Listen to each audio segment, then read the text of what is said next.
j'avais été accueilli merveilleusement chez Eric, et on avait ouvert nos cœurs l'un à l'autre. Et c'est grâce à lui, en premier, qui m'a incité à écrire ce que je vais vous lire ce matin. C'est les 35 années qui ont suivi ma conversion. Un autre pasteur, qui s'appelle Franck Jeanneret, un pasteur suisse que je connais bien et que j'aime beaucoup, m'a dit, sans savoir qu'Éric m'avait dit ça, quelques semaines après, exactement, pratiquement les mêmes paroles, les mêmes encouragements. Donc je l'ai fait, je me suis mis à la plume, et ce matin j'ai une feuille qui n'est pas mon habitude, parce que j'ai essayé en 4 pages de résumer 35 années de ma vie. Donc on va essayer de faire court. Donc comme l'a dit Éric, lors de ma première venue à Chaumont, j'étais venu dire comment, en rencontrant un Dieu vivant, en prison, j'avais découvert la vraie liberté. J'étais détenu par un autre détenu qui m'a parlé de Jésus. J'ai vraiment changé de vie. J'ai fait 7 ans de prison dans ma vie en tout, mais je n'étais pas un homme fréquentable à l'époque. Aujourd'hui, comme je vous l'ai dit, vous allez entendre la suite. Et le parcours, il n'a pas toujours été tout droit. Quand Éric m'a parlé de ça, qu'il m'a invité à le faire, la première chose qui m'est venue au cœur, c'est la parabole du fils prodigue. Je pense que beaucoup ici la connaissent, mais en résumé, la voici. C'est un homme qui avait 2 fils, ce n'est pas littéralement la parole, mais c'est dans l'évangile de Luc, dans le 15e chapitre. Un homme a 2 fils. Le plus jeune lui demande sa part d'héritage, puis quelques jours après, il prend la route, et il dépense un peu tout ce qu'il a dans un pays lointain. Puis dans ce pays survient une grande famine. Et puis il se trouve, il n'a plus rien à manger. Alors pour se débrouiller, il va garder les pourceaux, mais il n'a même pas le droit de manger la nourriture des pourceaux. Et là, il commence à penser à son père et aux serviteurs de son père, qui eux ont à manger en abondance. Et il prend cette décision de retourner vers son père. Ça, c'est le résumé de la parabole. Et c'est vraiment un peu mon histoire. Ce n'est pas littéralement, mais vous allez voir. En prison, lorsque j'ai rencontré Jésus, mon sauveur, j'ai reçu le pardon de tout mon passé. Et Dieu sait qu'il y en avait une collection à pardonner. Immédiatement, gratuitement. Le pardon de Dieu, c'est un don gratuit. Et en plus, par-dessus tout, la vie éternelle. C'est une assurance. C'est un superbe héritage. Je ne l'avais pas du tout mérité, mais je l'ai reçu. Parce que la promesse de Dieu, Dieu tient ses promesses tout le temps. Et Dieu m'a fait grâce, parce que j'ai accepté Jésus-Christ comme mon sauveur personnel et comme Seigneur de ma vie. Déjà en étant prisonnier, j'ai vu la puissance de Dieu agir dans ma vie. Avec le passé que j'avais déjà 6 ans de prison à mon actif. J'ai été classé au fichier au grand banditisme. Je travaillais au niveau international. Enfin, je travaillais, entre guillemets. J'opérais, disons. Et je m'étais dit là, je vais prendre 3-4 ans ferme. C'était pas grand-chose, mais je vais prendre 3-4 ans ferme. Parce qu'ils m'ont arrêté pour quelque chose, mais tout ce qu'ils ne connaissent pas. Et là, j'ai vu l'intervention de Dieu. J'en suis sorti avec 1 année devant le tribunal. J'ai eu l'occasion de témoigner du changement de ma vie, de dire ce que Jésus avait fait dans ma vie au tribunal. Je m'en suis sorti avec 1 année de prison, plus 5 mois d'un reliquat de peine d'une condamnation précédente, d'une grâce qui m'avait été faite et qu'on a mis par-dessus. Et j'allais dire, grâce supplémentaire, miracle, je peux dire, c'est que j'ai fini ma peine les 6 derniers mois, ce qui est énorme avec le passé que j'avais, en semi-liberté. J'avais été arrêté à Saverne et j'allais travailler à Strasbourg tous les jours. Je prenais le train le matin, je faisais 45 km et autant le soir. Ça a duré 6 mois. Et c'est là que vraiment j'ai vu que j'avais changé. Parce que le bonhomme d'avant, dès qu'on y avait ouvert la porte, on m'aurait plus revu. J'avais les moyens d'avoir des papiers d'identité, de l'argent dans les heures qui suivaient. Et ça ne m'est jamais venu à l'esprit. C'est là qu'on voit que Dieu travaille en silence, mais en profondeur dans les cœurs et change les personnes. Et l'employeur qui avait accepté de me prendre en semi-liberté m'avait dit, écoute Alain, moi je vais te garder, parce que tu donnes satisfaction dans ton travail. J'avais une formation de mécanique générale, donc j'avais trouvé un poste de tourneur-fraiseur. Il m'a dit, je vais te garder, je vais changer le contrat de travail, on va t'augmenter, on va te donner une nouvelle responsabilité. J'ai dit non. Moi, Jésus, je sais ce que Jésus a fait dans ma vie. Je sais où il est venu me chercher. Je sais comment il a commencé à changer le bonhomme. Et, eh bien, je veux parler de lui. Donc, je vous remercie de votre offre. Mais je veux témoigner vraiment de la bonne nouvelle de l'Évangile. C'est ça, ma vie. Et donc, à ma libération, j'ai pris mon sac, quelques affaires et surtout ma Bible. Et j'ai pris la route. Là, j'avais plus de revenus réguliers. J'avais plus de domicile. Et je vais vous dire, Dieu, il a toujours assuré l'intendance. J'ai jamais dormi une nuit dehors. Quelquefois, c'était sous une tente, mais parfois, il m'est arrivé d'être accueilli merveilleusement. Et c'est là qu'on voit que la vérité de la parole de Dieu en action, c'est une parole vivante qui tient ses promesses. Mais en premier, le royaume des cieux, et il va s'occuper de tes affaires. Ça fonctionne comme ça. Et je l'ai vécu pendant presque une année. Ça a été une période extraordinaire. Je ne me préoccupais de rien. J'ai jamais eu recours à des moyens, pourtant j'en connaissais, des moyens illicites. Et j'avais les moyens, et j'avais encore les adresses pour le faire. J'en ai jamais eu besoin. Ça m'est même jamais venu à l'esprit. Et un jour, j'étais en France, je tournais, et une fois mes pas m'amènent en Suisse. Et c'est là que Dieu me fait rencontrer celle qui allait être ma première épouse. Dieu me donne à ce moment-là une première épouse, enfin une épouse. On se marie très vite, on a un enfant. Et je reprends un peu mes notes parce que sinon je vais partir. Voilà. Donc, ça a été la maman de mon premier fils qui a aujourd'hui 32 ans et qui, entre parenthèses, sert Dieu à plein temps. Il est au Canada. Ah oui, il est marié, il a 3 fils. Ça, c'est une autre histoire. Donc, Dieu me donne une épouse, un fils, et ce que j'avais jamais connu, une famille spirituelle, une église, une famille spirituelle qui tient debout. Parce que cette relation personnelle avec Dieu, on peut l'avoir, mais on a besoin, aimez-vous les uns les autres, de cette relation fraternelle. Donc, il me donne tout. Ça va, il y a un travail aussi, comme magasinier, et en même temps, au bout de 2 ans, je vais commencer à dérailler. Et c'est venu bêtement. Vous savez, la parole nous dit que le diable est là comme un lion rugissant, tournant autour de nous, cherchant qui pourra dévorer. Mais il faut éviter d'être son prochain repas. Parce que, au cours d'une réunion de prière, un soir, il y avait un groupe de jeunes, j'avais une trentaine d'années à l'époque, je me joignais volontiers à ces réunions de prière, parce que je savais que c'était fort, la puissance de la prière, c'était énorme. Et des jeunes priaient pour un jeune qui était là, qui cherchait du travail. Et ils ont dit, Seigneur, ils priaient pour ce travail. Et moi, dans mon cœur, j'ai commencé à dire, mais ce que Dieu nous demande, c'est d'être des témoins. C'est là. Et vous recevrez la puissance du Saint-Esprit, vous serez mes témoins. C'est dans Acte 1:8, ça. Et j'ai dit, moi, j'ai vécu ça. C'est ça que Dieu nous demande. Et au lieu d'en parler à ces jeunes, j'ai gardé ça dans mon cœur. Et ça a été le début d'une chute vertigineuse. Là, il y a des pensées qui ont commencé à s'introduire dans mon cœur, des pensées qui n'étaient pas du tout inspirées de Dieu. Oh, pas des pensées, mais du genre, moi j'ai vécu par la foi, ça marche. C'est vrai que ça marche, parce que Dieu le voulait comme ça à ce moment-là. Mais là, il ne m'avait pas demandé ça. Il voulait un temps de formation que je n'avais jamais eu. Il ne m'avait pas dit, tu ne le feras plus jamais. Il m'a dit, attends, je vais te former. Et là, j'ai voulu précipiter les choses. J'ai mis, comme on dit dans le monde, la charrue avant les bœufs. Et ça ne peut pas marcher. J'ai aussi pensé, je vais repartir comme avant. Avec ma femme, mon fils qui avait à peine 2 ans. On va reprendre la route, on va vivre par la foi. Et un jour, j'ai proposé ça à mon épouse. Elle m'a dit non. C'est elle qui avait raison, mais j'ai rien compris. Et moi, entêté, buté, comme je suis cabochard, j'ai dit je pars. J'ai tout laissé, femme et enfant. Et je me suis très vite aperçu que j'étais pas du tout dans ce que Dieu voulait pour ma vie. Parce que ça marchait plus. Ça marchait plus comme avant. Et là, j'ai téléphoné au pasteur. Le pasteur à Vevey, je suis allé dans une église. Et je lui ai dit, écoute, j'aimerais bien revenir. Il m'a dit, tu peux revenir, je peux t'accueillir chez moi. Parce que ton épouse t'a pas tourné le dos. Mais tu comprendras bien que tu ne peux pas reprendre une vie comme ça de couple. Passe quelques temps chez moi, donc il m'offre l'hospitalité. Il avait une très grande maison à Vevey. Et il m'offre l'hospitalité, puis il m'a dit, on va petit à petit, ta femme t'a pas tourné le dos, tu as un enfant qui est là, il est magnifique. Et vous savez ce que j'ai fait? Mais j'ai rien trouvé de mieux. Au bout de quelques jours, j'étais là, je crois 1 semaine ou 2. Un matin, il n'était pas là parce qu'il ne fermait rien à clé. Dans son bureau, il y avait une enveloppe, je l'ai prise, il y avait 150 francs suisses dedans. C'est de l'argent qui ne lui appartenait même pas.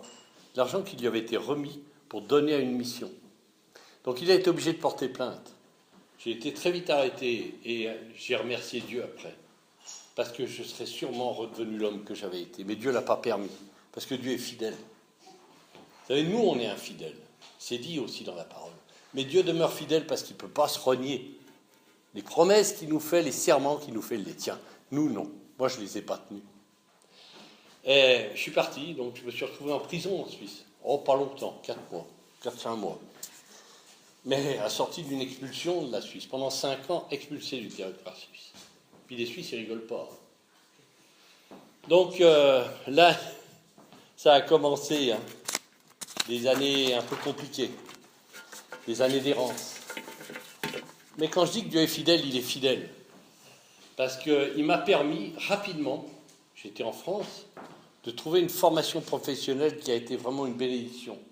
J'ai trouvé une formation comme poissonnier. Et c'est un métier encore à l'heure actuelle où il n'y a pas de chômage, parce qu'on ne trouve pas de professionnels. Donc j'ai fait une école maritime en tant qu'adulte, en 9 mois. Et j'ai passé un CAP de poissonnier, il y avait que ça à l'époque. J'ai fait le travail en 9 mois que les jeunes faisaient en 2 ans à l'époque. J'ai obtenu ce CAP, puis du travail, j'en ai toujours eu. De ce côté-là, il n'y avait pas de problème. Donc Dieu avait veillé, malgré ma désobéissance, malgré mes...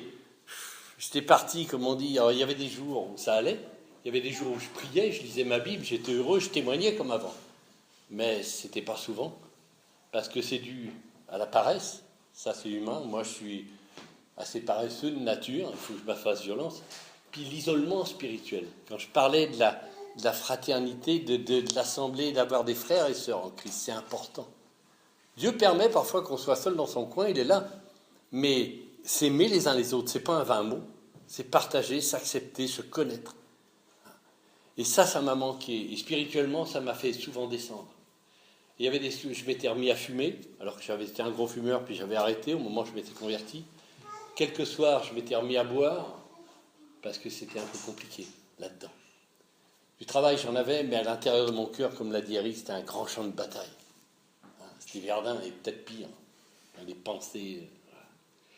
Et je croyais toujours en Dieu. Je savais que j'avais fait du mal. On parlait du pardon tout à l'heure. Il y a des choses qui ont été évoquées et que j'ai vécues. Moi, j'avais fait du mal à ma femme, à mon fils. Je donnais pratiquement plus de nouvelles. Un jour, mon fils devait avoir 10 ans. Il a dit à quelqu'un, « Oh, mon père, j'ai un père par éclipse. » Et il voulait dire que des fois, je donnais des nouvelles régulièrement, puis après, je restais plusieurs mois sans donner de nouvelles. J'avais la honte. Je savais ce que j'avais fait, le mal que j'avais pu faire. Et c'est pas simple, mais je connaissais cette solution de me retourner vers Dieu. C'est ce qui a été dit tout à l'heure. On sait qu'on a fait du mal, on a conscience. Après, il faut aller demander pardon. La parole nous dit que si on demande pardon, c'est pas tout à fait comme ça, mais il est fidèle et juste pour nous pardonner. Et quand Dieu pardonne, c'est immédiat, c'est tout de suite. Et ça, je ne l'ai pas fait, j'ai mis 14 ans à le faire. Et vous savez comment est devenue la délivrance? Parce que j'avais repris des contacts plus réguliers avec mon fils. Il avait grandi, il était adolescent, je m'étais rapproché. J'ai eu une chance, là c'est quelque chose que j'allais oublier qui est important. À l'époque, j'avais encore mes parents, qui ont toujours été des personnes, ils étaient grands-parents, ils ont assumé un rôle. Ils ont toujours gardé un contact très proche, jusqu'à leur décès, avec mon épouse et mon fils. Et ma sœur aussi, qui elle n'est pas chrétienne, mais qui a, encore à l'heure actuelle, elle a des contacts très très proches, très étroits, avec ma première épouse. Voilà. Donc eux ont fait le lien. Et ça a permis d'éviter que cet enfant parte en... Et il continue à fréquenter l'église. J'ai appris plus tard qu'il m'avait pardonné avec mon épouse 10 ans avant que moi je demande pardon. Mais il m'avait vraiment pardonné. Et un jour, il venait, j'étais dans le sud, moi je suis originaire de Nice, et j'étais redescendu dans le sud, je travaillais à Saint-Raphaël, j'habitais Fréjus, et un jour il venait pendant les vacances, et c'est là qu'en tant que je travaillais chez un grossiste en poisson, c'est là qu'on avait le plus de travail. Donc il me dit, on était en tête à tête, puis il me dit, tu sais papa, ça serait bien si tu pouvais te rapprocher, parce qu'on se verrait plus souvent. D'y repenser aujourd'hui, ça me fait quelque chose, parce que c'est vraiment des paroles qui ont transpercé mon cœur. Là, j'ai compris que Dieu me parlait, par la bouche de mon fils. Et quand mon fils a été parti, la première chose que j'ai fait, j'ai dit, Seigneur, je crois que c'est toi qui viens de me parler. Mais comment je dois aller me rapprocher de la Suisse? Parce que en tant qu'étranger, faire un rapprochement familial, ça ne marchait pas. Ça aurait marché dans le sens inverse. C'était mon fils qui l'avait fait. Donc, ce n'était pas possible. Et puis, il y avait des accords qui ont évolué, mais qui, à l'époque, n'existaient pas. Donc, j'ai dit, Seigneur, mais tu vas me dire comment je dois faire, où je dois aller. La réponse n'a pas tardé. Comme je travaillais, moi, on ne travaillait jamais l'après-midi. Je commençais tôt le matin, vers 2h30, 2h, 2h30, 3h le matin. L'après-midi, on ne travaillait jamais. Et je faisais une sieste. Et un jour, c'était à la sieste, l'après-midi, puis j'entends une voix, mais comme si quelqu'un était avec moi, à côté de moi. Puis il me disait, Pontarlier, Pontarlier, Pontarlier. Je connaissais cette ville, parce que j'avais vécu en Suisse, c'est une ville qui est pas loin de la frontière. Mais moi, j'avais pensé me rapprocher vers Annemasse, Ferney-Voltaire, Thonon-les-Bains, Évian. Mais Pontarlier, je n'y avais pas pensé. Je me suis assis sur le lit, j'ai dit, Seigneur, je vais voir si c'est vraiment de toi. Et j'avais le Minitel à l'époque. J'ai pianoté sur le Minitel, je vous passe les détails. Mais 3 appels téléphoniques plus tard, j'avais un rendez-vous. Enfin, j'ai fait, mais disons 3 semaines plus tard, en 3 appels téléphoniques, j'avais un contact. Et 3 semaines plus tard, j'avais une promesse d'embauche signée avec la date d'embauche. Donc, vous voyez, quand Dieu prend les choses en main. Mais quand on est dans sa volonté, quand on est en accord avec ce qu'il veut. Voilà. Et là, il y a eu tout un processus. Moi, quand je suis arrivé à Pontarlier, après, et aussi pour le logement pour plein, j'ai vu l'intervention de Dieu. J'ai demandé pardon à mon fils. Et c'est là qu'il m'a révélé, il m'a dit, tu sais, papa, ça fait 10 ans qu'on t'a pardonné. Mais la puissance de réconciliation du pardon. On est tombé dans les bras l'un de l'autre, mais il y a vraiment eu c'est difficile à décrire, c'est des choses qu'on vit à l'intérieur, mais des moments intenses. Dieu peut tout reconstruire. Voyez. Et aujourd'hui, on a des contacts qui sont vraiment cœur à cœur, lui, il est papa de 3 garçons. Aujourd'hui, c'est 3 garçons merveilleux d'ailleurs, mais il est à plein temps, mais c'est pas grâce à moi. S'il a demandé à être baptisé à 17 ans, c'est pas moi, c'est pas par mon exemple. Voyez. Mais ce que je peux dire, c'est qu'on a vraiment des partages intenses. Puis un jour, il m'a dit, à cette époque, il m'a dit, tu sais, papa, tu m'as manqué, mais je vais te dire quelque chose. Ça a été un bien aussi pour moi. J'ai dit, ah bon, pourquoi? Il me dit, parce que Dieu a toujours été un père pour moi. J'ai su reconnaître sa voix depuis tout petit. Et je me suis souvenu à ce moment-là d'une prière, une seule prière, que j'avais faite avant sa naissance, en disant, Seigneur, cet enfant qui va venir, tu vas nous le confier quelques années, mais il est à toi. Et je te demande d'être un père pour lui, et qu'un jour il te serve à plein temps. C'est exactement, littéralement, ce qui s'est passé. Attention à ce que vous demandez quand vous priez. Soyez précis. Et faites-le comme un enfant qui va demander un verre d'eau avec foi. Dieu entend. Et il vous prend au sérieux. Autre chose, quand je suis arrivé à Pontarlier, je vivais seul. J'avais 50 ans. Et j'ai dit, Seigneur, je te demande une autre chance. Ma première épouse, elle avait demandé, obtenu le divorce. Ça, j'ai oublié de le dire, mais elle l'avait fait au moment où j'étais expulsé de Suisse. Et j'ai dit, Seigneur, si c'est ta volonté de me donner une deuxième épouse et un deuxième enfant, où j'essaierai d'être un père présent. Et quand je dis de faire attention à ce qu'on demande, j'ai ajouté, et ça je me souviens très bien, j'ai dit, Seigneur, j'ai 50 ans, je comprendrais qu'elle ait eu une vie avant, même si elle a déjà de nombreux enfants. Dieu n'est pas sourd, hein. Elle en avait 5. Comme j'ai demandé, j'ai reçu. Voilà. Mais je ne le savais pas à l'époque quand j'ai prié. On s'est rencontrés vraiment 18 mois après. On s'est fréquentés pendant plus d'1 an. Enfin, on fréquentait les mêmes lieux, la même église. Et vous savez, nous les hommes, elle m'avait repéré, mais moi je ne l'avais pas vu. Nous les hommes, dans ces cas-là, on est souvent malvoyants. Et on s'est mariés, donc, et j'ai un deuxième fils qui a aujourd'hui 10 ans.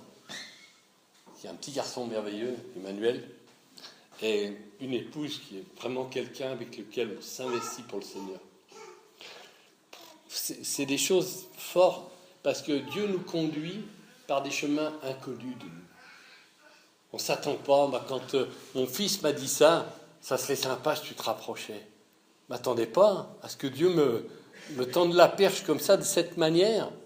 Mais je vais vous dire, heureusement que Dieu nous conduit comme ça, parce que si on savait par où il veut nous faire passer, On dirait, oh là là, pas ça, hein? Non, non, non, pas, non. Attends, moi, je vais t'aider. On voudrait aider Dieu. Et souvent, il nous prend à contre-pied.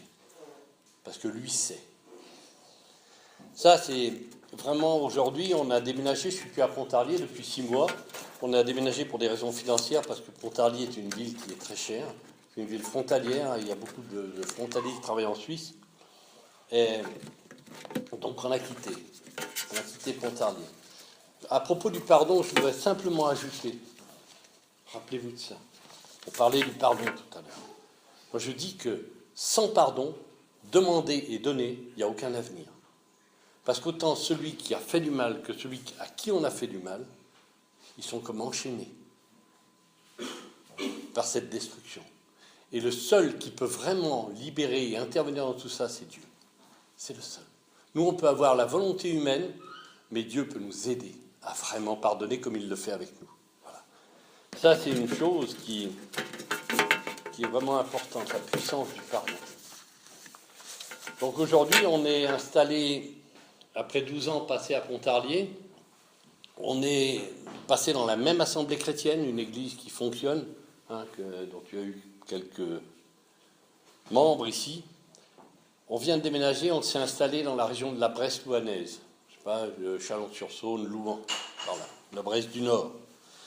Et on démarre, c'est des nouveaux défis qui s'offrent à nous en couple et avec mon fils, qui l'autre jour, ça m'a touché, parce qu'il connaît mon témoignage. On parlait à table, puis il avait écouté, puis j'avais demandé si tu veux prier avec moi. Il a dit non, mais j'ai bien entendu. Et un jour, on rentrait du culte, et dans la voiture, il nous a dit à tous les deux, il a dit, vous savez, l'autre soir, j'ai dit oui à Dieu dans mon cœur. C'est un enfant qui a 10 ans. Les enfants comprennent cette démarche. On n'est pas des parents parfaits, mais on essaye d'être des modèles, comme on peut. Et là, on essaye d'appliquer ça. Vous serez mes témoins à Jérusalem, dans toute la Judée, la Samarie et jusqu'aux extrémités de la terre, Chaumont compris. Voilà. Oui, le retour dans la maison du Père, comme dans le Fils prodigue, Dieu nous accueille à bras ouverts, il ne met pas dehors. Et pour conclure, j'aimerais encourager celui ou celle qui un jour s'est approché de Dieu, puis par la suite, pour divers motifs, s'en est éloigné. Jésus vous dit, je ne mettrai pas dehors celui qui vient à moi. C'est dans Jean. Et il n'y a pas de vie brisée qui semble être des ruines que Dieu ne puisse reconstruire. Vous savez, on a ce privilège d'avoir le Dieu de l'impossible. Et plus qu'un Dieu lointain, c'est un papa, un père. Quand on a compris ça, on peut s'approcher de lui avec confiance. Jésus vous aime, chacun, personnellement, tel que vous êtes. Que Dieu vous bénisse. Bonne journée.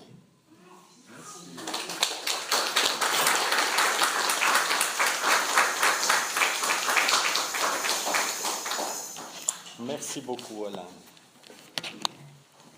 Tout ce que tu nous as partagé. Je vous propose d'ouvrir tout simplement la Bible. Alors, elle est ouverte ici, mais vous allez pouvoir lire ici. Je vous propose 2 passages assez différents à partir de ce que j'ai entendu, de ce témoignage d'Alain qu'il m'avait envoyé. Tout d'abord, c'est 3 versets qu'on trouve qui sont des paroles de Jésus, son enseignement. Est-ce que quelqu'un voudrait le lire? Entrez par la porte étroite. En effet, la porte qui ouvre sur la mort est là, et le chemin pour y aller est facile.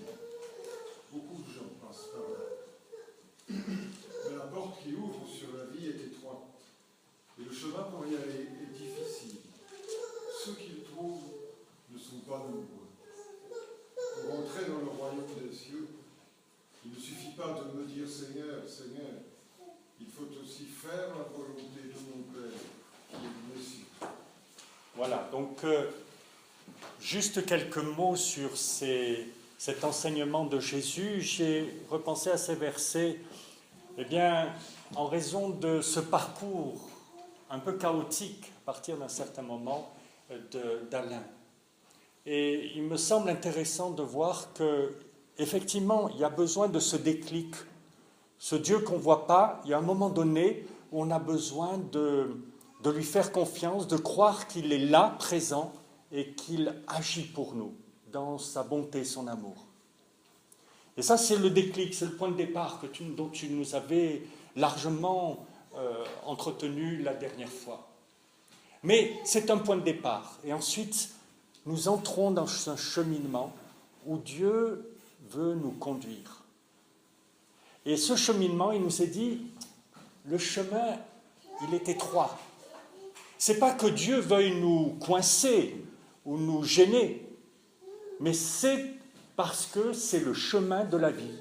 Et il en est ainsi, le chemin, vous remarquez bien, la porte qui ouvre sur la vie est étroite et le chemin pour y aller est difficile.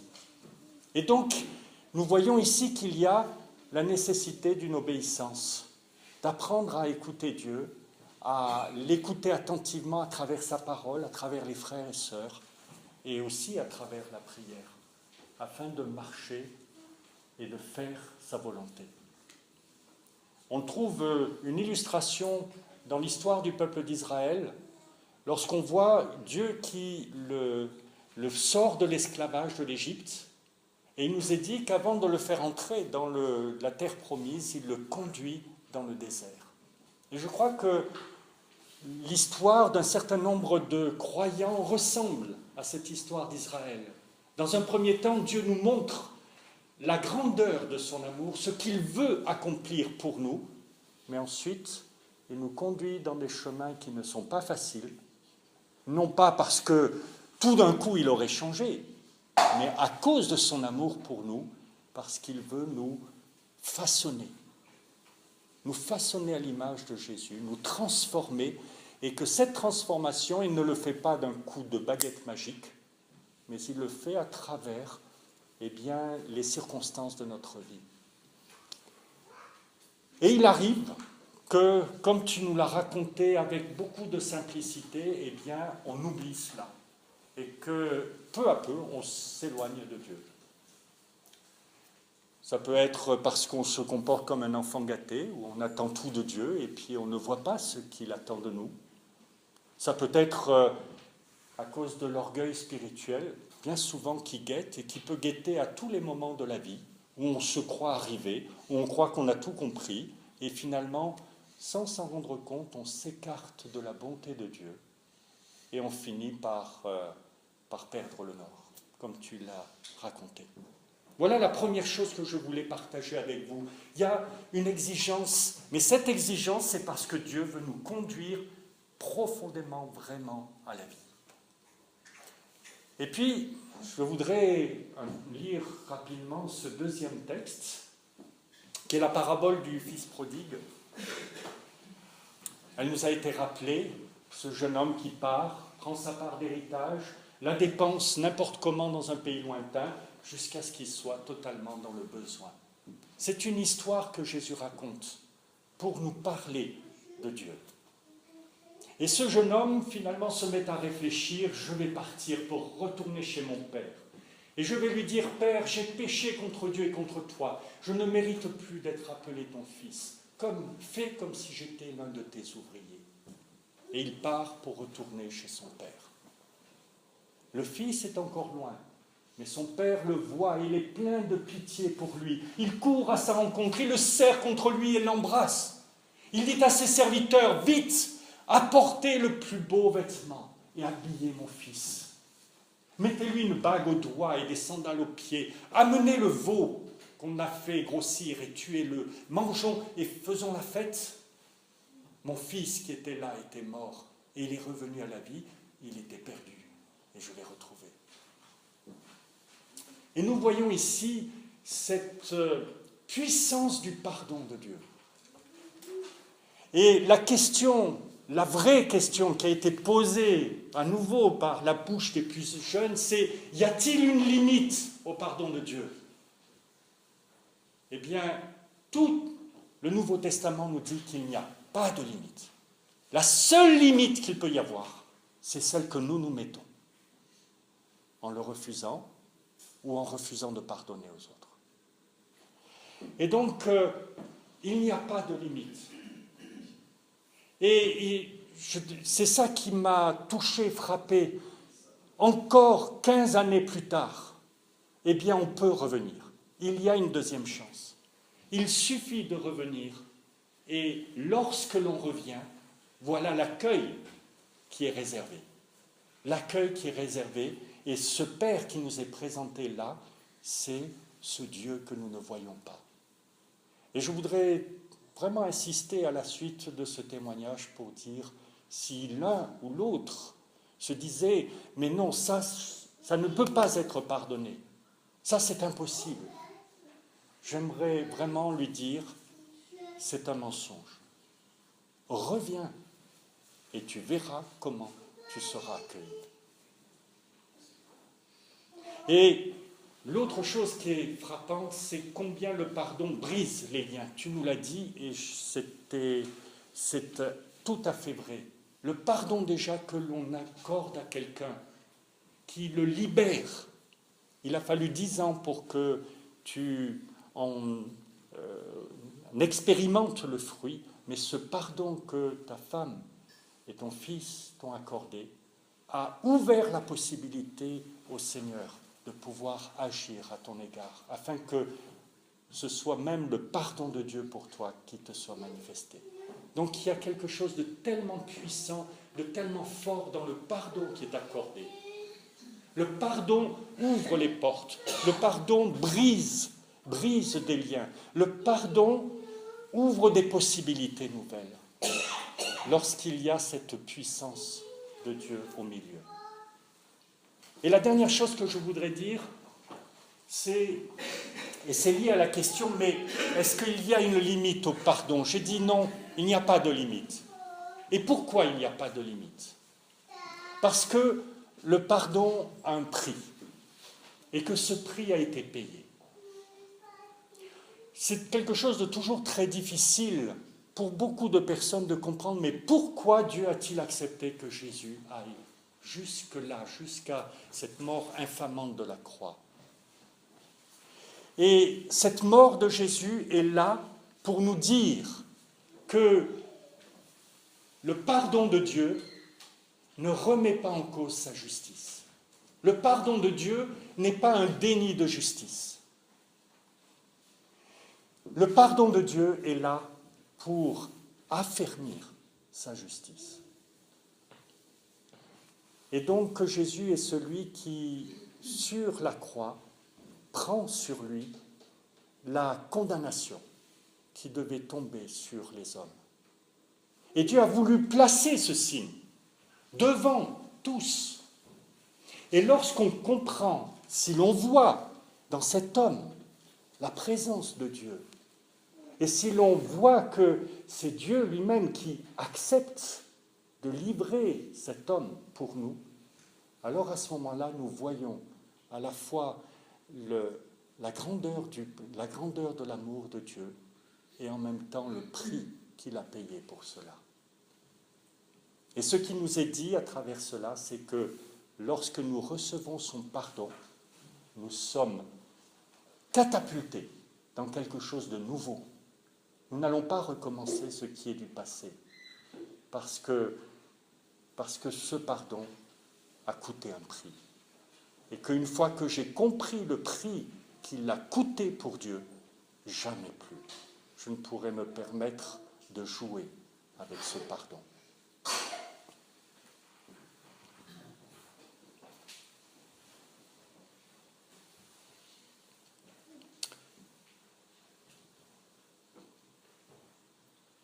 Comme nous en avons l'habitude, nous allons terminer par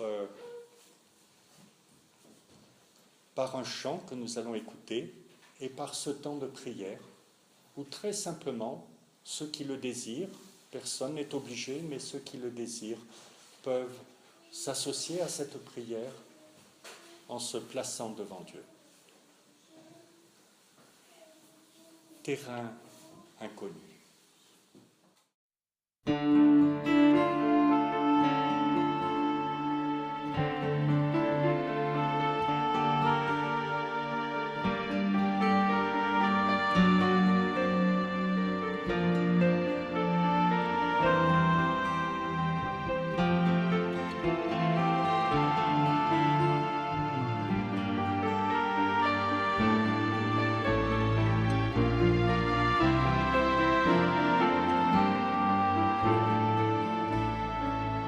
t'es venu de loin,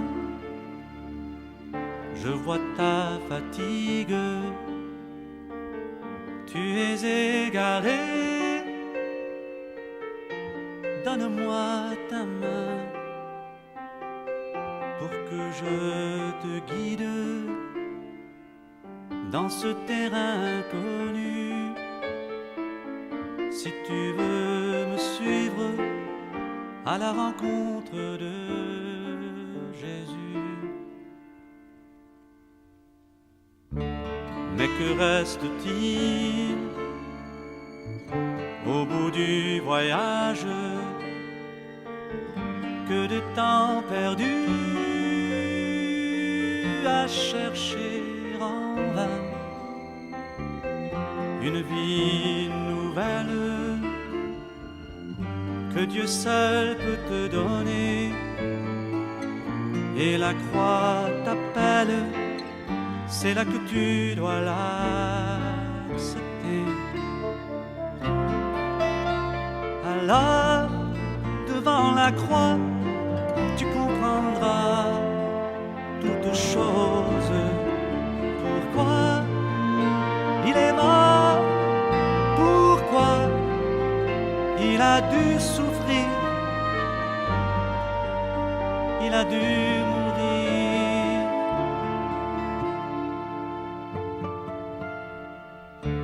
Je te vois douter, tu n'as pas de preuve. Cette vérité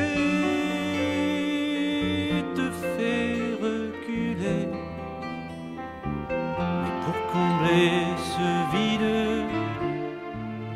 que tu caches dans ton cœur, viens et ne tarde plus, approche-toi de ton Sauveur. Allah, devant la croix, tu comprendras toutes choses. Pourquoi il est mort? Pourquoi il a dû souffrir? Il a dû mourir pour toi.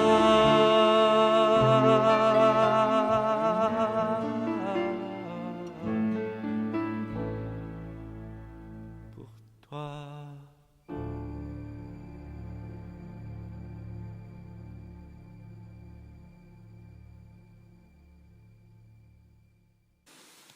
Seigneur, c'est toujours avec tremblement que j'entends ce rappel de ce que tu as fait pour moi, de ce que tu as fait pour nous. Et Seigneur, que puis-je faire si ce n'est me mettre à genoux et simplement te laisser accomplir ce que tu veux faire pour moi dans ma vie. Seigneur, ton amour me dépasse, ton pardon me dépasse. Donne-moi, Seigneur, simplement de pouvoir te laisser toute la place, afin que cette vie que tu as désirée pour moi, que tu as voulu pour moi, cette vie se fraye un chemin en moi. Seigneur, merci. Merci de t'être donné ainsi. Merci de m'avoir aimé ainsi. Amen.